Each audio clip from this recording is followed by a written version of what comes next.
This isn't just another expat channel. This is a love letter to 7,641 islands of story, flavor, and soul. From lost gold and ancient tribes to fiestas lit by fireworks and the sizzle of street food, we explore what makes the Philippines one of the most unique cultures on earth.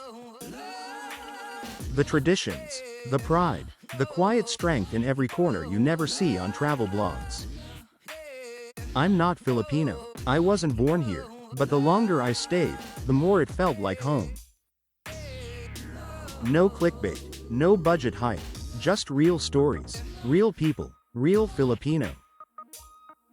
You don't have to be born Filipino to feel it in your bones.